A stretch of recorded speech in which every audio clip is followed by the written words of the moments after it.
Hello, everyone, and welcome. This is Ask the Talk Doctor Live, and it is Friday once again. And I'm so pleased that you have chosen to be here today on this awesome Friday. If you're joining us for the first time, this is Ask the Talk Doctor Live, and my name is Dr. Dacia P. Hastings.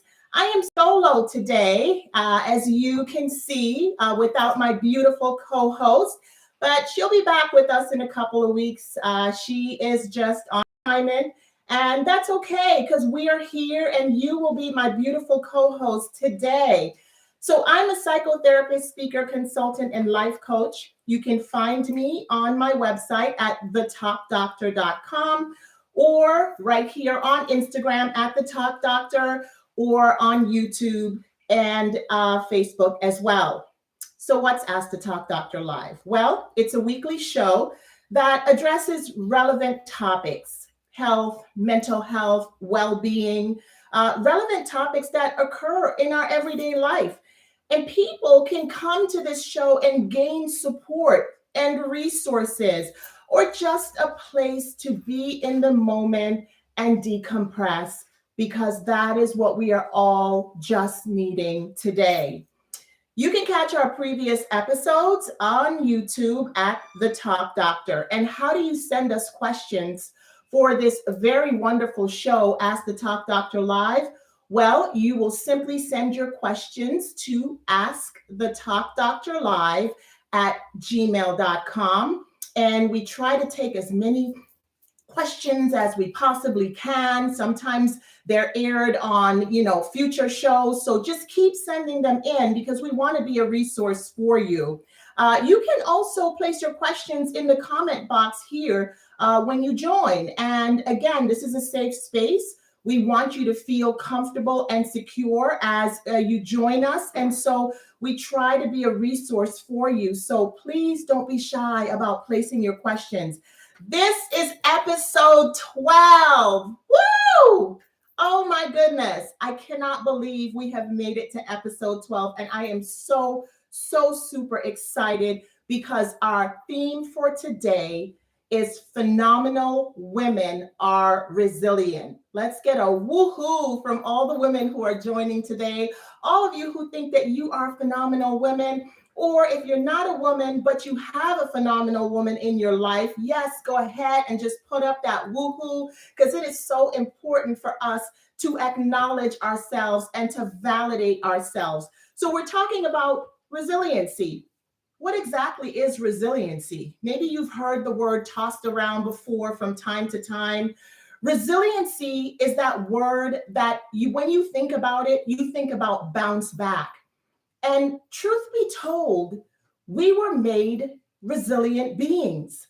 Problem is, many of us get caught up in the challenges of life that we forget how resilient we truly are. But we're going to help you out with that today. You see, we're going to be talking and motivating you on ways to overcome the challenges that you face in life and remind you of how resilient you are. So here's a little test. Have you tested your resiliency meter lately?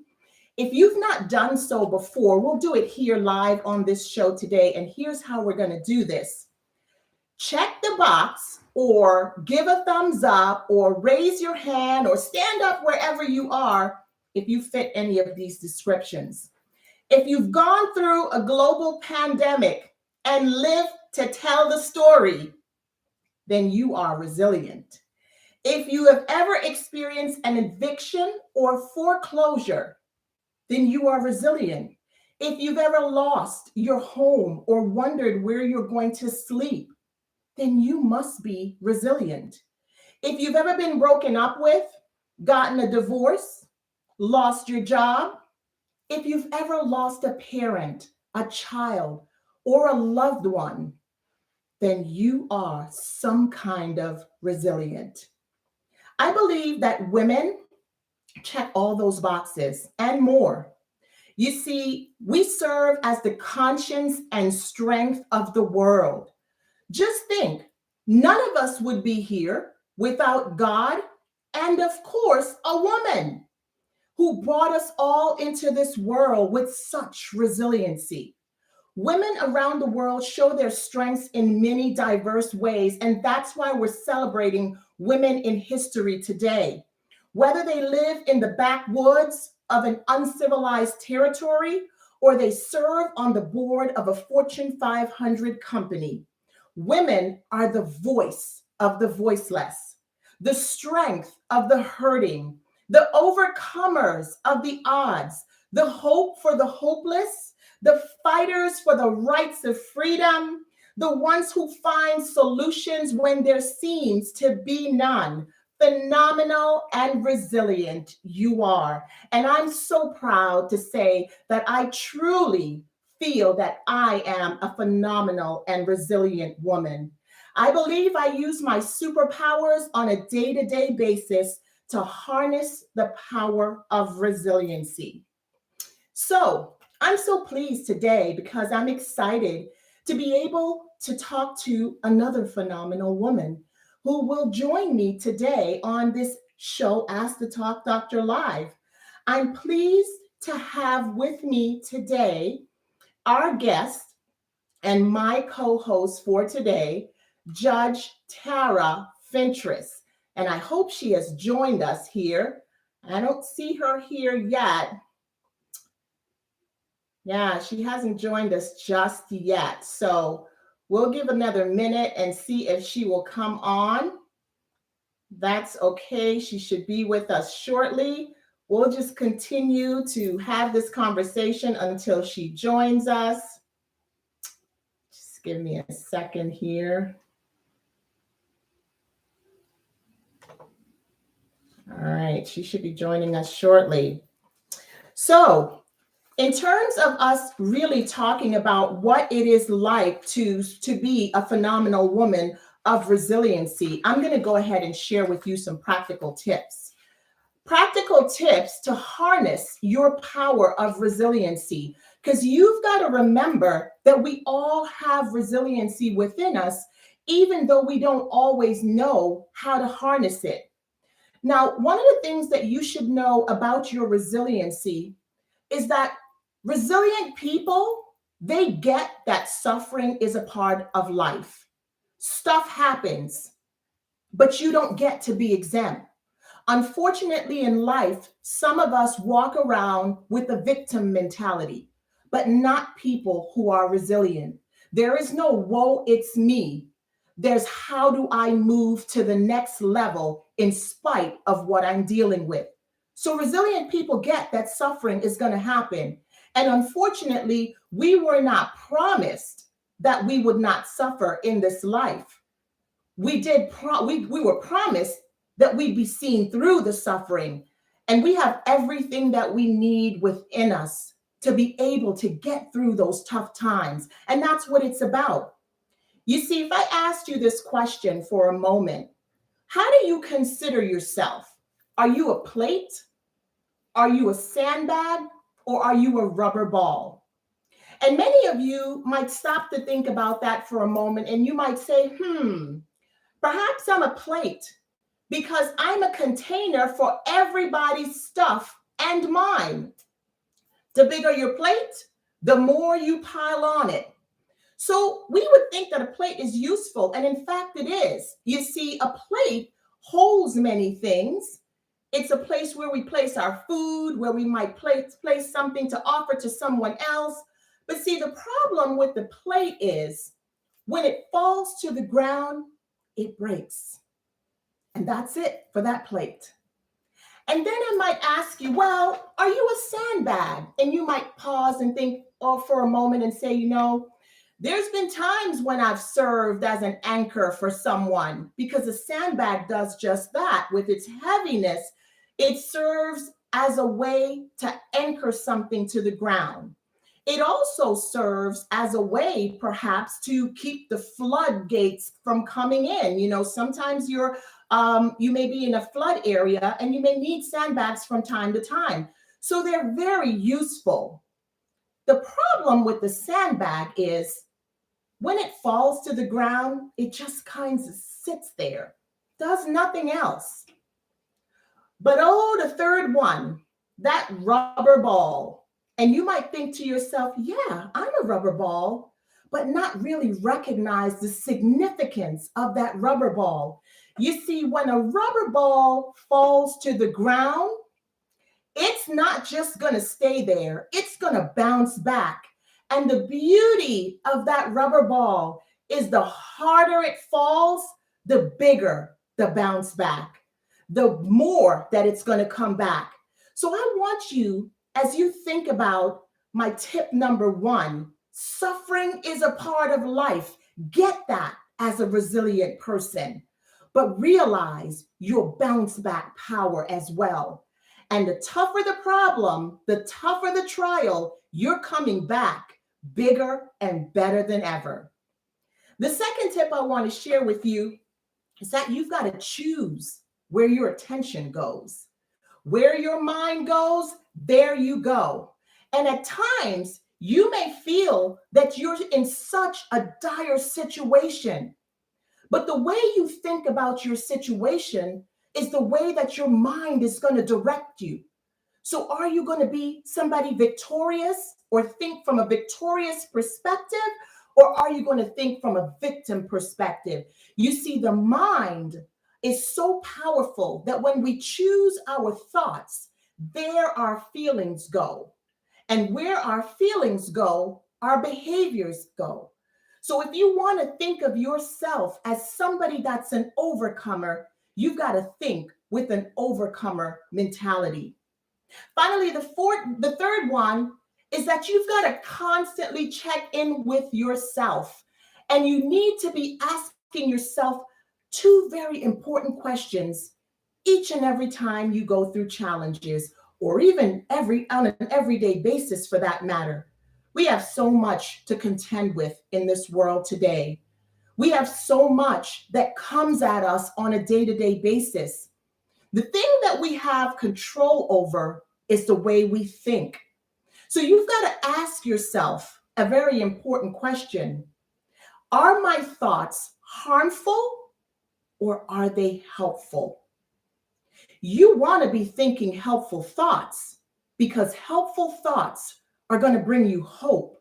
They're going to bring you better feelings about tomorrow, about the next day, about the situation that you have got to go through. And it's going to give you that power to be able to go where you need to go. Remember, thoughts equals feelings equals behaviors.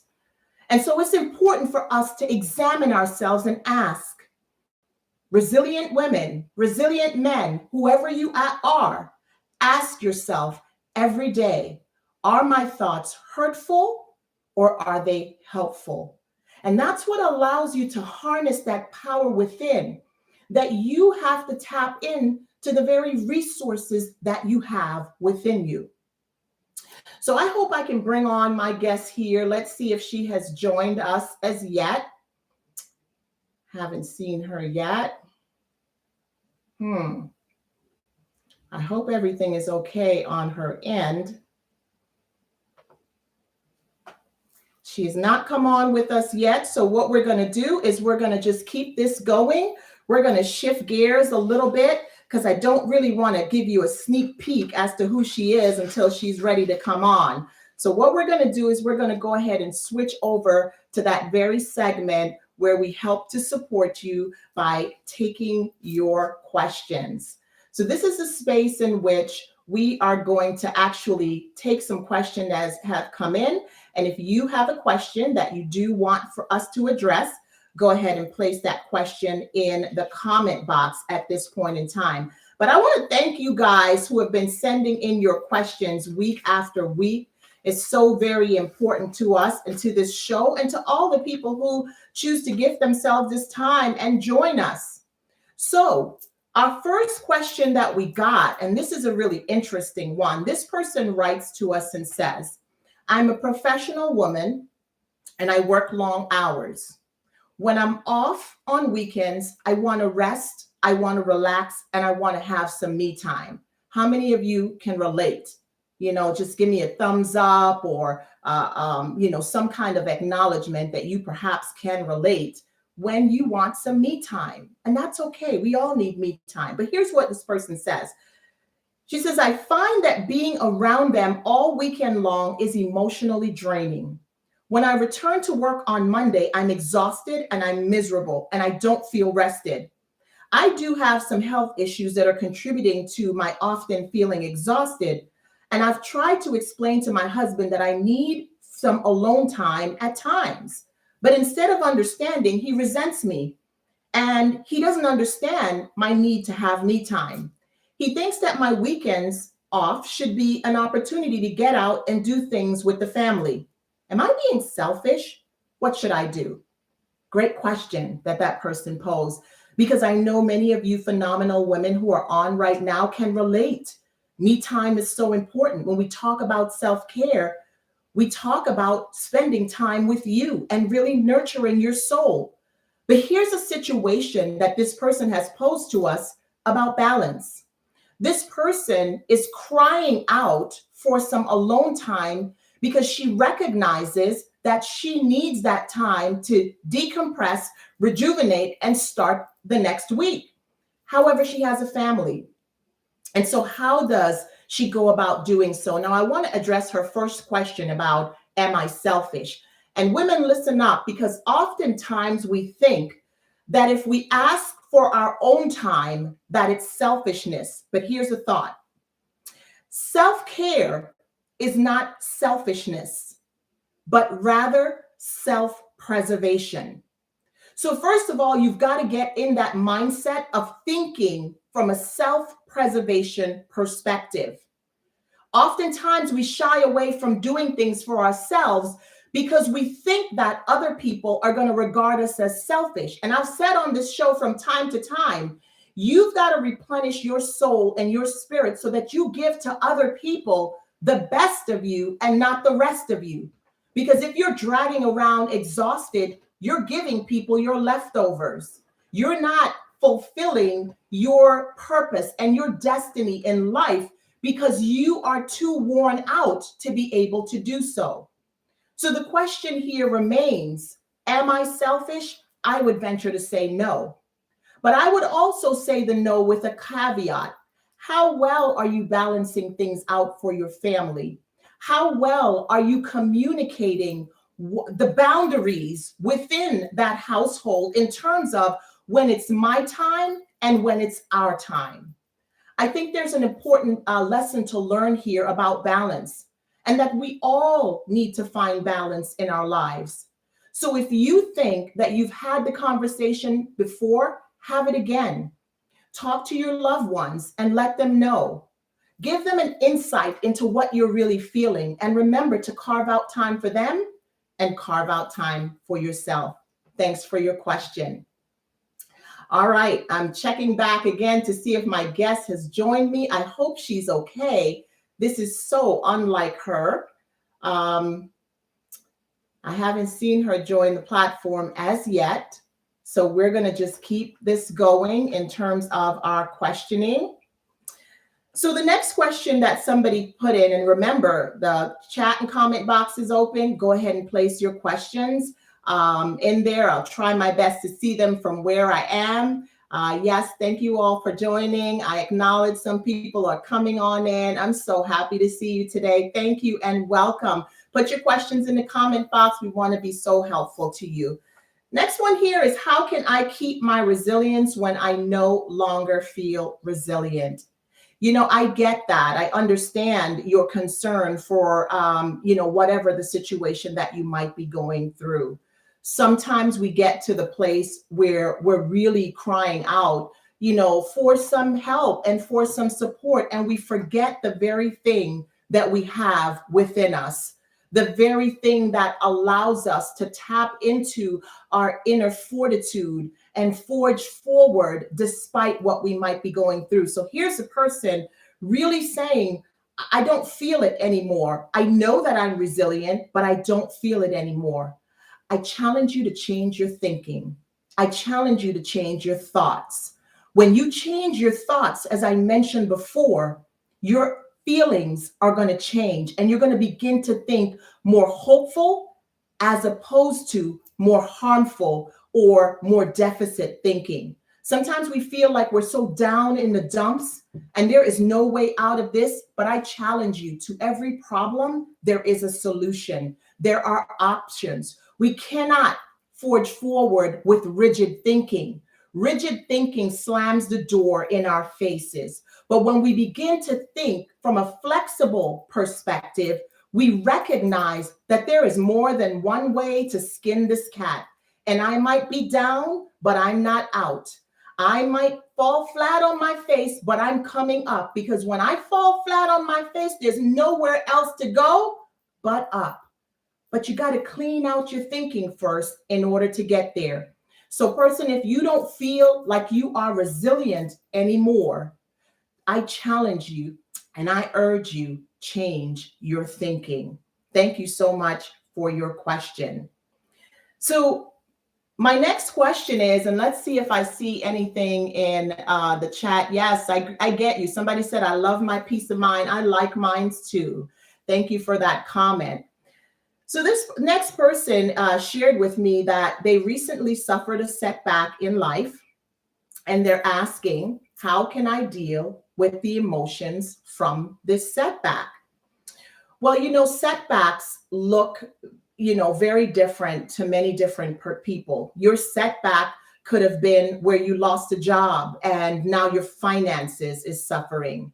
Your setback could have been where maybe you lost your home and now you don't know where you're going to go. And that's at the forefront of your mind. Nothing else can truly take place in your mind because you've got to think about the basic survival.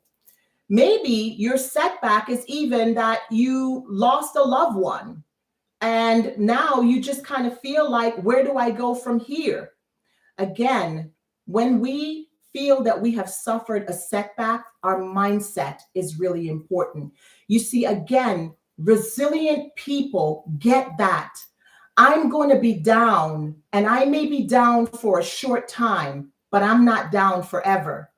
You need to do whatever you need to do to acknowledge those feelings, acknowledge those emotions, allow yourself to feel what you feel. Validate yourself. You have a right to feel that way, depending on what you've gone through. But I dare you not to stay there, because as long as you have breath in your body, there is more. There is more for you. And yes, it might sting like a bee that you've lost a loved one, that you've lost your possession, that you've lost your job. But if you choose a mindset that says, I lost this, but I can stand to gain so much more. You see, I remember author and speaker Willie Jolly often says, a setback is a setup for a comeback. You've got to have that comeback power, like that bouncy ball that we talked about. Maybe you fell flat on your back. Maybe this thing is stinging so much and the pain just lingers. I don't know your situation, but I do know that as long as you have breath in your body, you are coming back, and you are coming back bigger than ever, and even better. You see, if you get with the mentality that our experiences in life are not just for us. They're not to knock us down. They're not to keep us in the dump. They're not to keep us in a space of immobilization. That's not what they're for. Our experiences are a vehicle to transform us, to make us better, so that when we encounter other people in our lives, we can use those experiences to give them hope, to give them encouragement, to say, hey, I've been through this dark time and I got through it, so I know that you can as well. So if you have a setback in life, if you are really and truly a phenomenal and resilient woman, or a phenomenal man for that matter, or whoever you are, just know that your experiences are a vehicle to change, to come back bigger and better than ever. Thank you so much for your questions. These were great questions. So I'm hoping that my guest is okay. She's usually very reliable. I'm not really sure why she didn't come on here, but we're just going to keep this moving.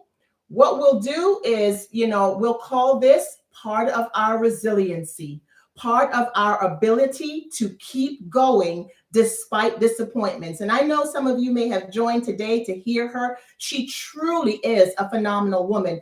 And a judge, being what she is, she may have gotten called off to an emergency. So we're going to forgive her for this, and perhaps we will have her on again next week. If you have questions, place them in the comment, place them in the chat. If I don't see any questions, I'm going to go on to give you a great word, and we're going to wrap up, and we're going to call this a day. So I'm looking and I'm seeing many great comments, but no questions. I hope this all has resonated and is resonating with you.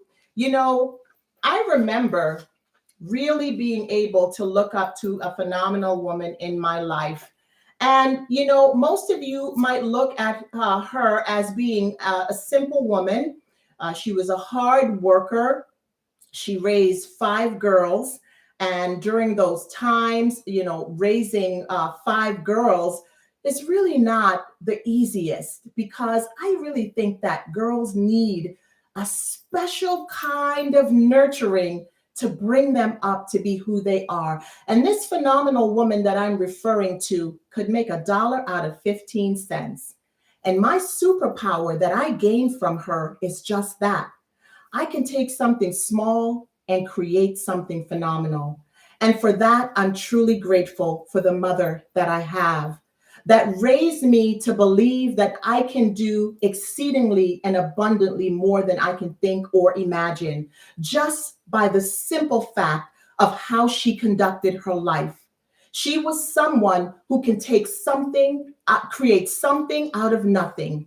And I truly love the way that she taught us how to pray, how to have faith, how to believe in God to get you through those tough times. And I share with you my faith today, because I couldn't be as phenomenal as I feel that I am without my faith in God.